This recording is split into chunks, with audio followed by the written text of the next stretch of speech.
It's great to have you, Dom. Beautiful office that LayerZero has here in New York. First and foremost, I'm very keen to share with our audience a little intro about yourself and how did you get into Web3? Were you previously in Web2?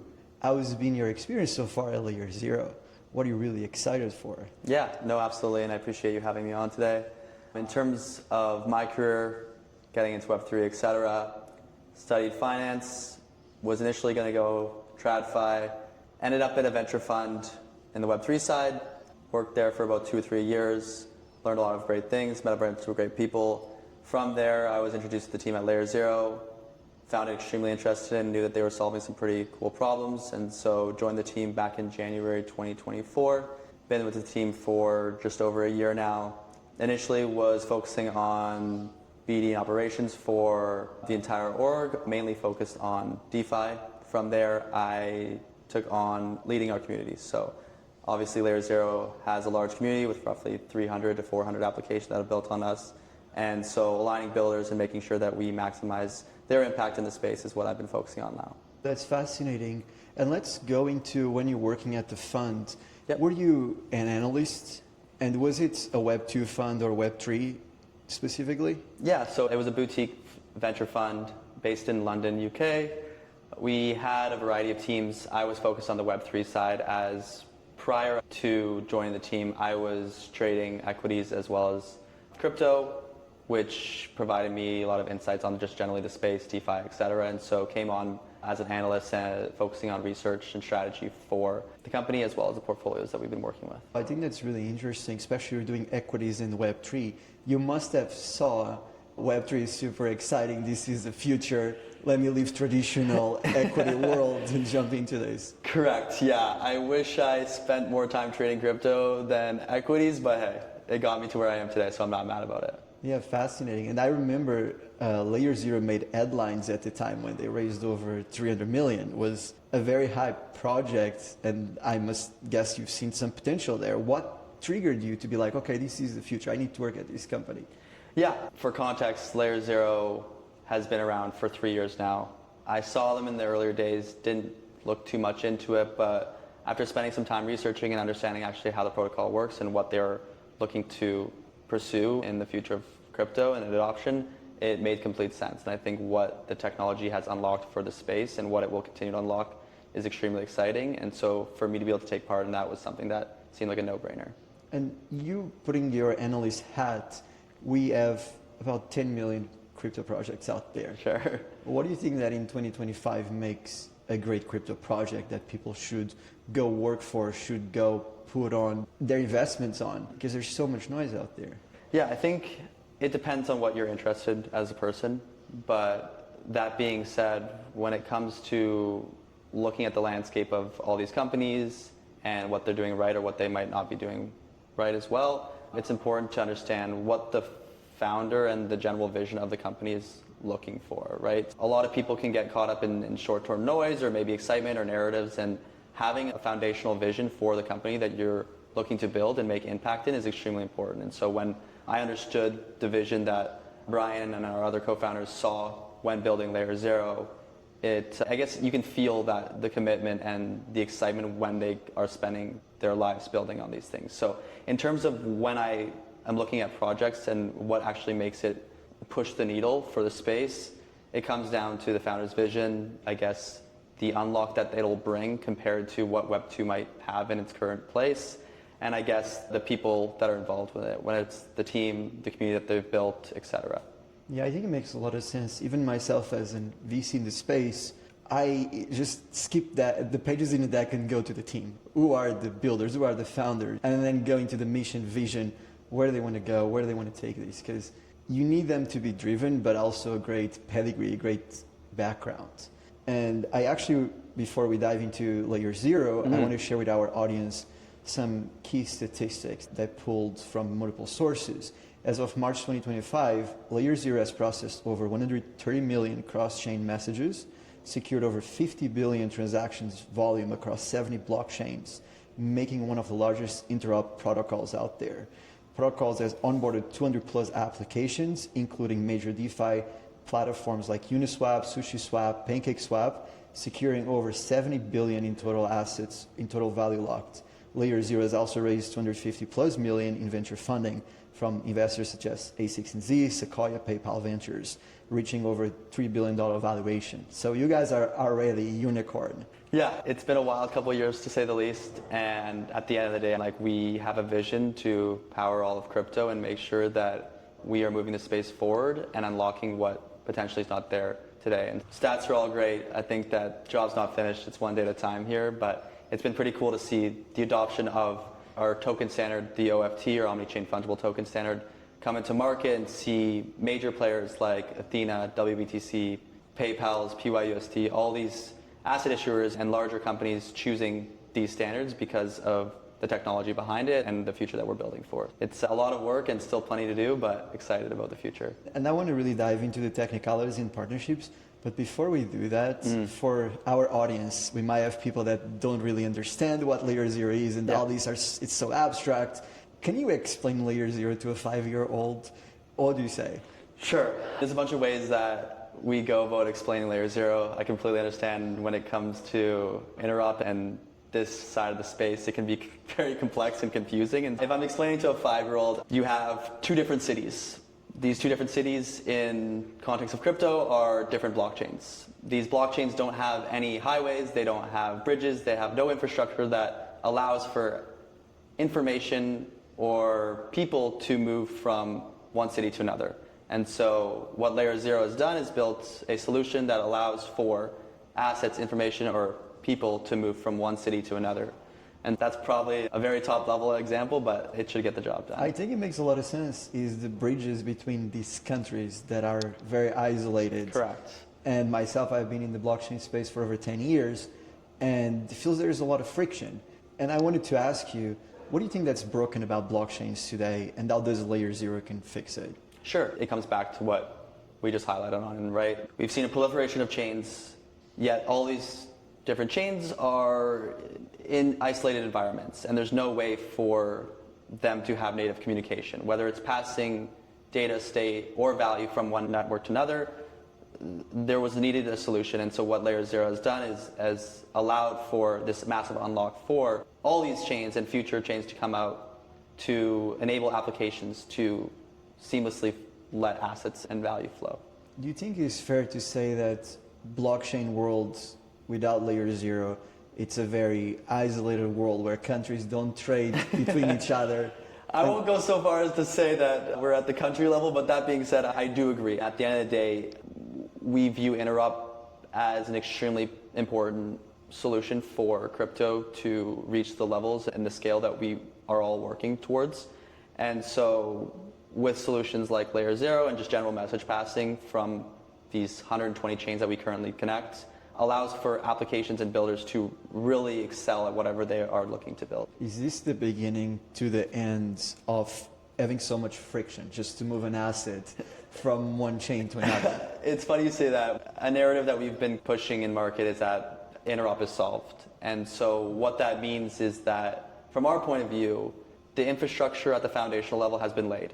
Interoperability between these networks is solved in the fashion that 120 chains can seamlessly allow tokens, data, state to move from chain to chain seamlessly. And so what we're excited about is the end of the discussion of this friction and to what comes next. What's next now that interop is solved? Let's see applications really push the boundaries and continue to test new ways to move this space forward. Makes sense. Yeah. Early on you mentioned omnichain application. What is this and how will this change how we use crypto? Yeah, so when it comes to omnichain, it was the vision that there is all these chains, but with the power of LayerZero and general message passing, the user shouldn't have to think about one chain when they're operating it or they're moving from asset to asset, right? Like it should be completely abstracted and all that there's just this omnichain. There's one chain. And so in terms of what an omnichain application looks like, it means that an application can live natively on 4 different networks, whatever they choose. If I have an ecosystem that's been built on mainnet, but I see that there's Monad and Berachain that are extremely exciting, new ecosystems, new users, etc., By leveraging LayerZero and utilizing omnichain applications, you have the ability to extend this ecosystem and community that you built from mainnet to other environments very easily. In terms of how bridges work, why do bridges often fail, and how does LayerZero Stargate can solve that problem? Yeah, so I guess like for context, LayerZero is a general message passing protocol. We allow a variety of applications to be built on top of the actual transport layer that is LayerZero. The first application that was built at LayerZero was Stargate, which is a liquidity network bridging solution for any users to be able to move ETH, USDC, and USDT from chain to chain. Currently, they support 50, I believe, as of right now. Where bridges were at 3 years ago was a very daunting space. You would send funds and hope for the best. And so what Stargate was able to unlock is that having the three pillars being unified liquidity, instant guaranteed finality, and lastly was native assets. And so having these native assets being deployed across these networks, leveraging LayerZero's messaging, allowed for these ecosystems to thrive in a secure manner, where we've seen a variety of bridging hacks. LayerZero and Stargate in tangent are the only bridging and messaging protocols that have yet to be exploited.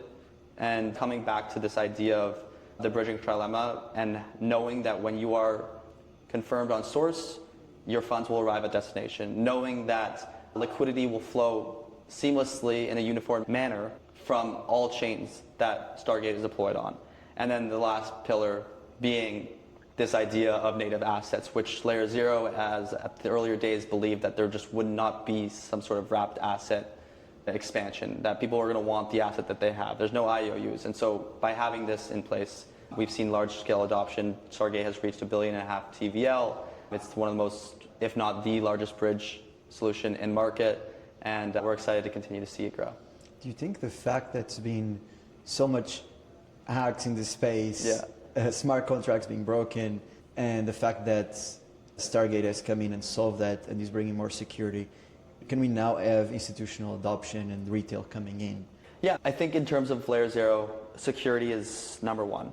And we have been in market for 3 years. We have been battle tested. And institutions are not going to come into crypto without knowing that the solutions that they're looking to use are trusted. And so I do believe that as institutions continue to come on chain, LayerZero and Stargate are definitely positioned to be supported there.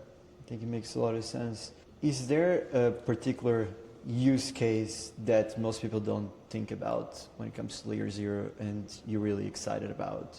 Yeah, I think there's a lot, right? And we've seen value transfer being at the forefront of a lot of LayerZero messaging and just general interoperability discussions, where I think we as a company are very excited to see is the non-value transfer of cross-chain communications. We currently, I think, are sitting at roughly 60% of the messaging volume being value transfers, but that number is continuing to decrease, which is interesting because as we launch new primitives, new ways to leverage LayerZero messaging, people are able to send state or pull state from different networks. If they want to facilitate a cross-chain governance vote, that's been something that we've continued to see more and more players come in and leverage, as well as, and the Ape Chain team made a pretty cool implementation which involved this thing called shadow NFTs, as apes have a lot of lore on mainnet, but there's the new Ape Chain.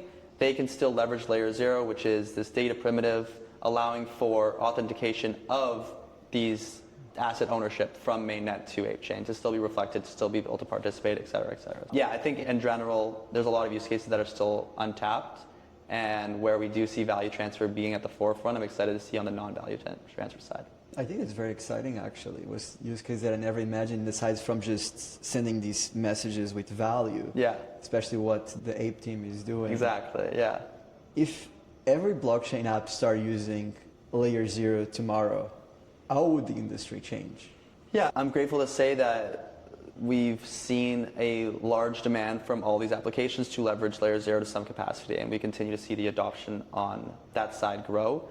In terms of what it looks like with the entire industry leveraging LayerZero's messaging, it completes a universal experience where the end user does not have to know where their token lives, where the application initially deployed contracts, et cetera, which is, it completely unlocks seamless connectivity, and I think that also powers other apps and networks to continue to push the space forward, where you need to differentiate yourself, and by the user having the ability to move across all these chains, they're going to go to the place with the most interesting applications or the most usable experience, etc. Many teams are working on cross-chain tech. There's few competitors out there. I don't want to mention them. Sure. But if there's one thing that makes LayerZero stand out in the market, what would that be? Yeah, I think there's a few things that come to mind. First and foremost is immutability. So LayerZero prides itself on 3 pillars: immutable, censorship resistant, and permissionlessness.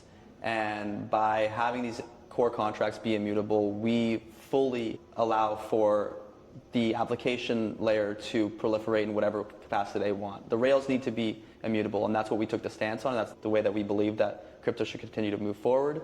In terms of just general differentiation, I think that not only are we the only messaging protocol or bridging solution that has not been exploited, but also we have seen the most adoption, and that stands true to the response we've seen in market. And I believe that builders are going to choose the solution that makes the most sense, whether it's going to be the one that allows them for the best expansion across the most chains, or whether it's going to be the strongest customer experience.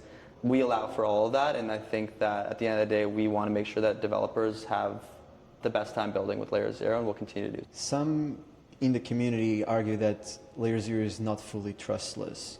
Is there anything you would say to those? By trustless, what do you mean? In general, that we can't be fully trusted in terms of transactions, messaging, and relays, that there could be too much centralization. Yeah, I would say that's false. One, as I mentioned, immutable core contracts are in place for that reason. And so there is no shipping upgrades that potentially have malicious code, etc. So that's one portion to this. Also, in terms of the security side, we believe in application-owned security. So what that means is that we have pretty much a verifier marketplace that allows for any application or asset issuer to be able to choose a quorum of verifiers. If they want to run their own, they're happy to do so. If they want complete veto rights, etc. But at the end of the day, the protocol is completely permissionless, and you can choose to configure your security at the application level. I think it makes sense. If there is a misconception that people have about LayerZero, what do you think that is the biggest one? LayerZero is not a bridge. So I think that it's very understandable that, as I mentioned before, we see majority of our volume being through value transfer, but LayerZero is actually a messaging protocol that is at the transport layer, where we allow and get excited for bridges to be able to use LayerZero, but bridges are built on top of LayerZero. LayerZero is not a bridge. Okay. LayerZero V2 is about to come out. What should developers be excited about? LayerZero V2 actually came out a year ago. Oh, okay. My bad. But in terms of layers, yeah, it came out a year ago. But V2 brought a lot of very exciting things. I think one of the most important things to highlight was a completely modular security stack. So where in V1 we had the Oracle and Relayer, the V2 configuration looked like a DVN and executor model. So what the DVN is a decentralized verifier network. This can be any sort of verification scheme, whether it's going to be something like our Polyhedra ZK Lite client, or it's going to be Google Cloud, et cetera, et cetera. We have roughly 45 DVN partners right now, which allows for any application to choose, as I mentioned, a quorum that's going to participate in the attestation of a message from one chain to another. So yeah, DVNs, executors, completely decoupled from each other, where the V1 model had the relayer actually facilitating verification and execution.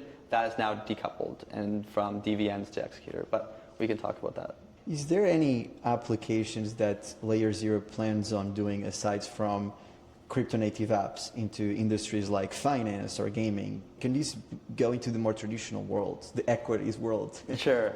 Yeah, I think that we're excited to allow for all applications to excel, and regardless of the vertical that they're in, right? So LayerZero supports a variety of teams, whether it's going to be on the DeFi side, whether it's going to be on the enterprise side, financial services, gaming, et cetera, et cetera. And we've worked with a variety of fintech companies, PayPal, PYUSD. And so in terms of expanding into Web2, I think that we have built the rails for crypto to proliferate across all of Web 2 and Web 3. And so when it comes to actually expanding maybe like backwards into Web 2, I mean, we worked with a variety of Web 2 companies. We just had an event yesterday, which was an endpoint event. Google, Paxos, PayPal, Revolut, a few other companies have come on and spoke with us, and it's been great to see PYUSD expand across chain, Google being one of our verifiers, etc. And where I do think that Web 2 will continue to be able to leverage LayerZero, it'll be more for them coming on chain rather than them going off chain. Yeah, so it sounds LayerZero is going to be the bridge to these Web 2 partners. It's going to connect to the traditional world, crypto and Web 3 out in the back end. Yeah, I think it's exciting where we are right now, and as more Web 2 non-crypto related companies come on chain and begin to explore, we're here to support them as much as the next. I think that there is no barriers we're looking to put up, and for us to be able to allow for our partners to be able to tap into the Web 2 side and Web 2 side that are looking for a tap into the Web 3, like we are the blockchain company that's connecting all of Web 2 and Web 3. And so you think 5-10 years from now, people will be using LayerZero without even knowing that's LayerZero, kind of like the internet, where you use HTTPS all the time, but we don't even know it exists. Correct. And it's the backbone. It's something I'm very excited to see play its course. We've worked with 300 plus partners. The adoption we've seen on stablecoins has been incredible. We power over 70% of stablecoins in market right now. And yeah, I think that in 5 to 10 years, the goal was always for people to not realize they're using LayerZero, but we are powering all of crypto. And so for that to come to life is something that we'll continue to work hard towards. But at the end of the day, we want to see crypto move forward and win as a whole. Wherever we play our part is great. If there's one thing that really excites you about LayerZero's future, what will be a message that you like to leave with our audience? Yeah, I think for those that have followed us for the past 3 years, we ship like no other, and we really truly believe in what we're building, and we will not sacrifice or be complacent. I think that we want to see crypto win, and we will do whatever it takes to move our industry forward. And if people want to know the latest updates, get in touch with anyone at LayerZero to either build with LayerZero, where's the best way? Sure, yeah. In terms of like updates, ecosystem announcements, etc., best place is always Twitter. We are very active there. In terms of speaking to our team, we take the approach of being as accessible as possible. Whether you want to add us on Twitter, message us, etc., email, there's also a developer assistance tool on our website. Plenty of ways to get in touch. We're always here, happy to help. We just want to see builders connect all across crypto. Build the bridges of the future. Absolutely. It was Cheers. great to have you. Appreciate it.